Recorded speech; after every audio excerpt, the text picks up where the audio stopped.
Certains Africains disent, oh là là, c'est le passé. Avançons, regardons le futur maintenant. C'est en fait, ils veulent faire abstraction du passé et puis ils disent non, regardez, regardez vers l'avant. C'est ce dont vous parlez. Mais on ne peut pas faire semblant d'avancer. De toute façon, on n'avance pas en ignorant son propre passé. Ça ne se fait pas. On n'avance pas sans savoir d'où on vient en tirant les conséquences de ce qu'on a connu, en bien ou en moins bien. On n'a qu'à regarder ceux de qui nous parlons. Les Occidentaux, par exemple, c'est pas vrai qu'ils avancent en faisant table rase du passé. Regardez, ils n'arrêtent pas de commémorer parfois des victoires militaires qui datent, je sais pas moi, de Méthusalem. La guerre des 100 ans, ils commencent encore à en parler aujourd'hui. Ils en parlent encore des siècles après entre les Français et les Britanniques. On vous parlera de telle victoire de Napoléon à telle période. Et même des personnages, les Louis XIV, c'est des choses d'histoire qu'on apprend même en Afrique, hein, dans les écoles africaines. Voilà, ils vont célébrer, comme vous dites, jusqu'en Afrique, on célèbre Jeanne d'Arc encore aujourd'hui. J'ai de la famille à Rouen. J'arrive, une ville qui est le symbole en fait de ce que fut Jeanne d'Arc, entre qui rend hommage au symbole qu'elle représente. Et des exemples comme ça, on peut en multiplier. Beaucoup plus récemment, je pourrais parler aussi du travail formidable que les peuples juifs dans toutes ces diasporas fait pour raviver la mémoire de victimes de l'Holocauste. Il viendrait à personne, évidemment.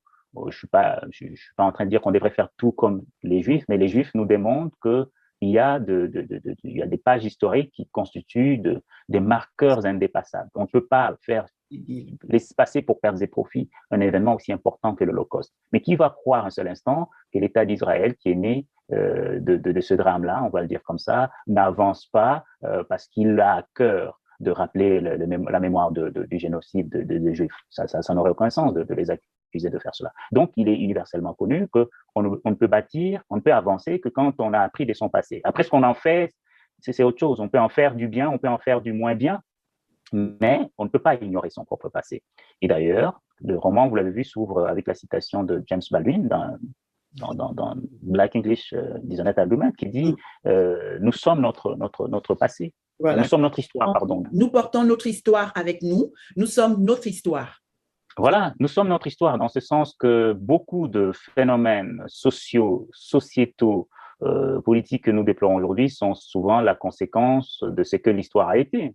Et dans le cas du rapport entre l'Europe et l'Afrique, c'est aussi la conséquence du rapport de force qui a fait qu'on a été dominé, oui, politiquement, militairement et culturellement à un moment donné, et que nous sommes aujourd'hui les produits de ces dominations.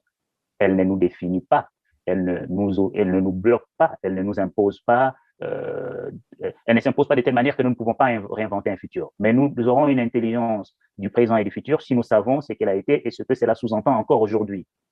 Donc c'est pour cela, oui, qu'il est essentiel de revenir en arrière, de revisiter ce passé, de voir qu'est-ce qui a été escamoté, qu'est-ce qui a été volontairement laissé dans un angle mort, qu'est-ce qui a été volontairement tué dans l'enseignement, dans l'histoire, dans les narratifs de tout ce qu'on sait du fait colonial.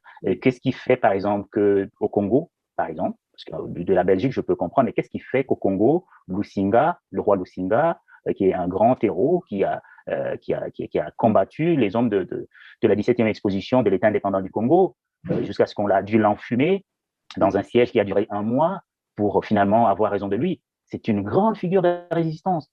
Donc, c'est un peu l'équivalent, comme je disais, d'une Jeanne d'Arc en France. Qu'est-ce qui fait que dans le programme scolaire du Congo, cet homme-là soit absent? Qu'est-ce qui fait qu'il n'y ait aucun hommage qui lui soit rendu, aucun lieu qui évoque sa mémoire? Parce que c'est très bien ensuite, maintenant que nous menons ce combat, que beaucoup d'activistes d'origine congolaise et même belges réclament que des gens comme lui, comme Lumumba, comme d'autres, aient droit de citer dans l'espace public belge. En Afrique, qu'est-ce que nous en faisons? Qu'est-ce qui fait qu'il y ait ce silence sur ces hauts? Et qu'est-ce qui fait qu'en Belgique, il faille aujourd'hui, au XXIe siècle, que des jeunes se mobilisent pour que l'on connaisse l'histoire des Lusinga, pour qu'on raconte cette part cachée de cette histoire-là et qu'on puisse nommer, comme l'a fait le roi Philippe le 30 juin 2020, qu'on puisse nommer les crimes de cette période-là commis par la Belgique comme étant des crimes contre l'humanité. Le mot sort de la bouche du roi de Belge. Qu'est-ce qui fait qu'il a fallu attendre aussi longtemps pour les dire? Donc ça, si on dit que tout ça n'est que le passé, on ne comprend pas un certain nombre de choix politiques qui sont faits aujourd'hui, un certain nombre même de discriminations, des politiques sur l'immigration, sur l'accès au travail, ainsi de suite. Mais la colonisation, l'esclavage, les études racialistes dont je parle, les théories, la propagande sur le noir sauvage que l'on montre dans les os humains, toute cette construction coloniale, tout ce qu'on a écrit sur ces peuples-là et que Mudimbe résume dans une formule aujourd'hui connue de la bibliothèque coloniale. Tout ce que cette littérature d'époque raconte sur le noir, l'indigène de cette époque-là, a influencé, a bâti l'imaginaire de l'homme européen vis-à-vis de l'Africain. Donc dire que tout ça c'est du passé, c'est méconnaître la transmission intergénérationnelle d'un siècle à l'autre de tout ce que le fait colonial a construit.